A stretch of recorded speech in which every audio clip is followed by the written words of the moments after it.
Graham Rahal joining us now on the program. He will be attempting to start in his 19th Indianapolis 500-mile race. And, Graham, it seems to me like for you guys, things are kind of coming together here. You got a little bit of momentum going in that 15 car. Fair statement?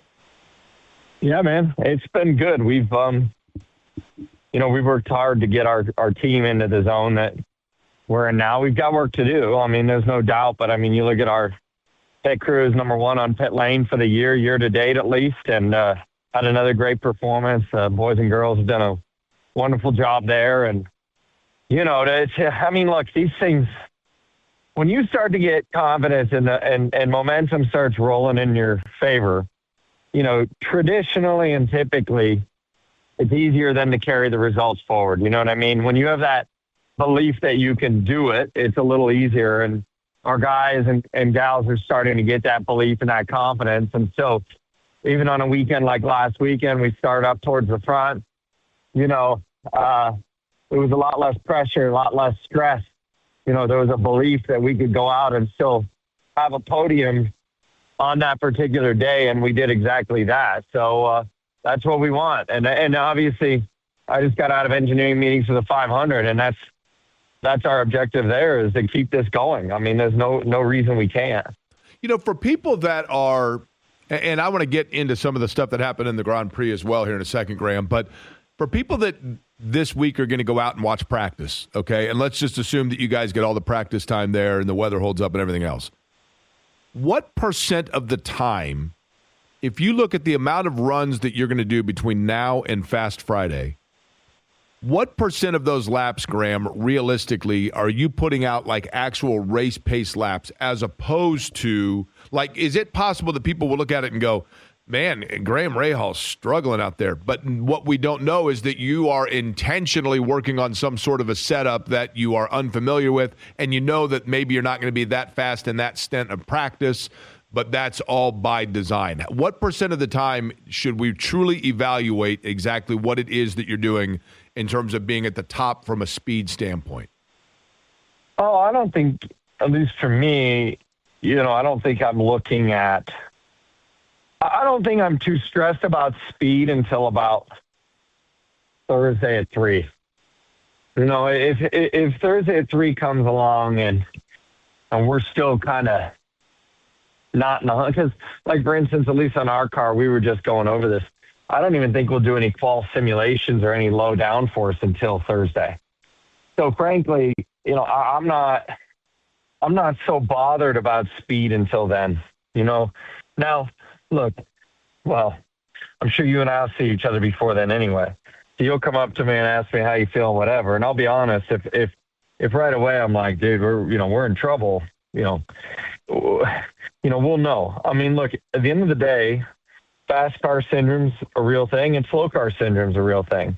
And fast car syndrome doesn't just relate to qualifying. It relates to race. If a car is quick, inherently, it's easier, right? It's pretty simple. And so, to me, we'll know pretty quickly if she's got a little bit of pace or if she doesn't. And we'll know who will, right? I mean, at the test, for instance, I actually thought at the test the fastest car that we had was Mick. When we looked at the downforce level he was running and the speed that the car was able to do is probably the quickest one that we had. But I mean, at the end of the day, we'll know. But I'm not going to panic too much until probably Thursday, because obviously Friday we turn the boost up. And then again, when we look at this weekend upcoming for qualifying, conditions are not going to be great for us. For the fans, maybe you're talking low 80s, but the wind is going to be quite high, right? So it's not going to be a super easy week. I mean, it could be a pretty challenging, weekend ahead, of qualifying. So, we just got to see. Consistency may play a role over just having ultimate speed. And so we'll see what kind of comes our way as the week goes on. When you, Graham, are out there, Graham Rahal is my guest, of course, the 110th running of the Indy 500 practice getting underway tomorrow. When you're out there working during practice itself, I mean, this is going to sound like a weird question. Over the course of a practice day, how many cars are you driving? And I don't mean literally the car that you're getting into. I mean, how much are you changing it? You see what I'm saying? No, a lot. I mean, a lot. Yeah, flat out, you're going through a bunch of variants. I mean, you just are. That's kind of where we're at. I mean, I don't know how many, but I would say maybe if you're doing 10 runs a day, you're probably running 8 different variants. Very rarely are you just kind of running what you've got and, massaging it. I think I've only ever seen that once in my career, which was the year Tagliani was on pole and the car was just so damn fast. They barely had to run. If you remember that, they run like 2 runs a day and park it. I had never really seen that before, but, yeah, I mean, for me, you're going to run through a lot of different options. And that's kind of what we're already looking at. And as a team too, I'll run an option, Taco will run an option, Mick might try something, Louis will be off on a different thing. So yeah, I mean, man, you're always digging to try to find what works. That's just the truth. Do you guys ever go out? Every once in a while you'll see this, and we always kind of snicker to ourselves when somebody will, they'll say, oh, somebody just ran out of fuel on the backstretch during practice. And then I think to myself, I wonder if that's by design, because you're trying to figure out just how much you can get in traffic, and you're timing it out and recording it and all that. Is there some truth to that also? Oh, I mean, at times, but brother, actually, it's bad, super bad for the engine to do that, because these things, the fuel pump runs off the engine. So, if you run it dry, like the engine spins the fuel pump, which is kind of interesting. If you run it dry, that can create engine failure too. I mean, that can create a major problem. So we try to never, which is why you see a lot of guys just shut it off, right? Like rather than trying to idle and like get it back to the base or whatever, you're just like, okay, off she goes. That's the reason for that, because if you let them run, with really low fuel, when you lose fuel pressure, you can really injure the engine. So we try not to do that too much, for sure. Were you surprised that Ryan Day's kid? But you need to know, right? You need to know. Right. Like you got to know that for the race, hey, we can, when our fuel level sensor says X, that really means we have this much fuel. So often you'll try to run it low and then you'll go pump out and you'll see what's really left in the tank, because, there is, in our cars, and particularly in road racing, when you're pushing it to the last, bit that you possibly can. I mean, there is, there's a variance in these fuel cells. They're not all the same. You know what I mean? They pick up, the pickup points, and they read a little different. So you got to know where you're at. And can that even mean, dumb question here again, can that even mean, when you say a variance in the cells, obviously we know from one car to the next, right? Because you're trying to judge like somebody, you're looking at it going, well, that guy hadn't hit it in 32 laps or whatever. So can that also be a variance in your car from one weather condition one day to the next? That's what I mean. Yeah, not even just like, not even cell to cell. I'm saying like, the pickup points and the collectors, as we call them, are, every team makes their own or does their own really. And so some of the collectors have, what we call, errors, right? Like, here's the fuel error that you can expect, on this one or this one or this one. And that can be different, car to car. So even within a team. So that's when I say that's what we're trying to gauge. That's what we're doing. And by the way, there's no stupid questions with you, because I'm used to them. They're pretty much every question I think you've ever asked me is really borderline, frankly. No, I'm aware. I below borderline, trust me, right? But so what about this one for a dumb one? Were you surprised that Ryan Day's son committed to Northwestern? Or was this a typical Ohio State coup of using his son to go through the recruiting process and learning everything about the facilities of every Big Ten team? Hold on a second.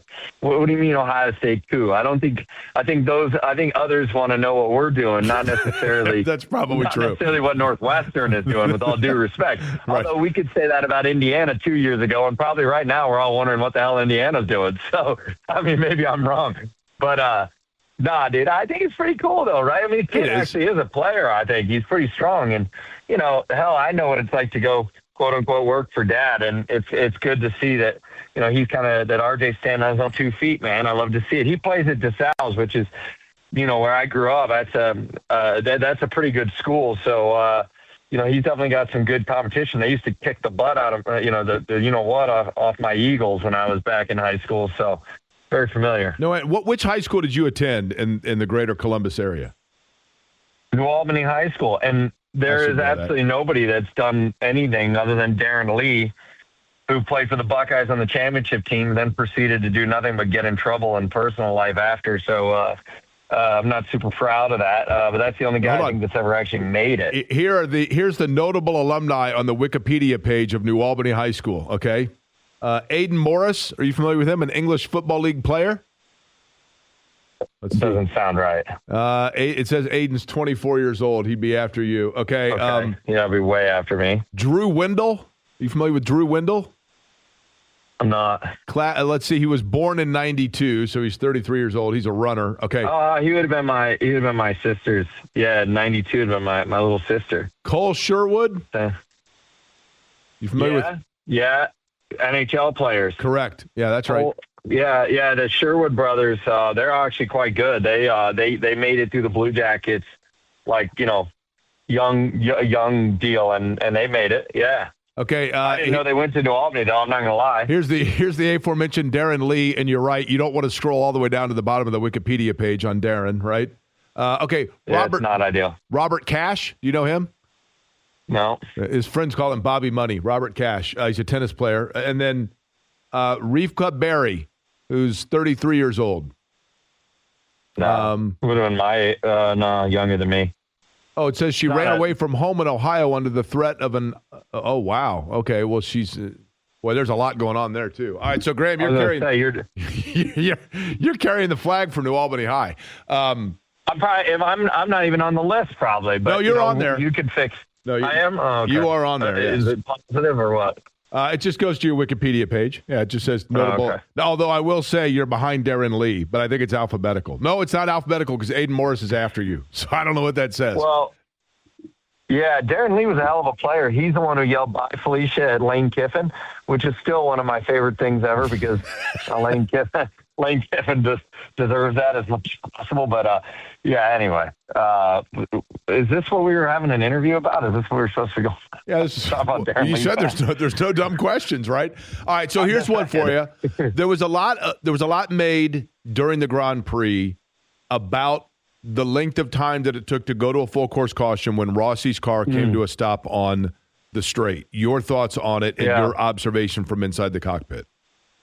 Well, I mean, here's my thoughts in general. Like, and Novak's a buddy, so I'm not going to sit here and rip on race control because I honestly think it's the most thankless job in all racing. I remember when Brian Barnhart was there, who's now on my team, who, by the way, is probably like the best dude I've ever worked with in his role, just phenomenal. And everybody was tough on Brian, right? I mean, Jake, you've been around a long time. You know this too. It's a hard job.